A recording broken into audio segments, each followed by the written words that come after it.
Hello friends, અત્યારે માર્કેટમાં શક્કરિયા વધારે પ્રમાણમાં આવતા હોય છે, એટલે આજે હું લઈને આવી છું શક્કરિયાનો શીરો. હા મિત્રો, એટલે એના માટે મેં અહીંયા 500 ગ્રામ જેટલા શક્કરિયા લીધા છે. મેં એને ધોઈ લીધા છે અને હવે આપણે એની ઉપરની છાલ ઉતારી દેવાની છે અને ત્યાર પછી આપણે એના ટુકડા કરી લેવાના છે. તો તમે અહીંયા જોઈ શકો છો કે મેં આ રીતે એની છાલ ઉતારી લીધી છે અને ટુકડા કરી અને કુકરમાં ઉમેરી દીધા છે. અને હવે શક્કરિયા ડૂબે ને આપણે એટલું પાણી ઉમેરી દેવાનું છે, કુકરનું ઢાંકણ બંધ કરી દેવાનું છે અને આપણે શક્કરિયાને બાફી લેવાના છે. અહીંયા આપણે ગેસની ફ્લેમને મીડિયમ જ રાખેલી છે અને અહીંયા 4 વિસલ વગાડી અને શક્કરિયાને બાફી લેવાના છે.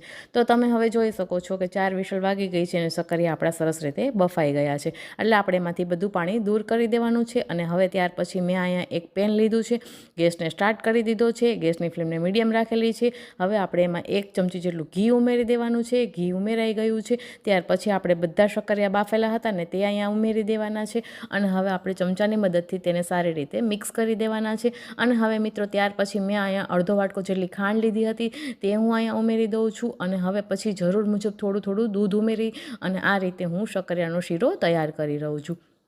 મિત્રો, જો તમે ગળ્યું વધારે ખાવાનું પસંદ કરતા હોય ને તો તમે અહીંયા 1 વાટકો ખાંડ ઉમેરી શકો છો. તો હવે તમે જોઈ શકો છો કે આપણો શક્કરિયાનો શીરો સરસ રીતે તૈયાર થઈ ગયો છે. તો મિત્રો, તમે પણ આ રીતે એકવાર ચોક્કસથી ટ્રાય કરજો અને મને કોમેન્ટમાં જણાવજો કે તમને કેવી લાગી મારી રેસીપી.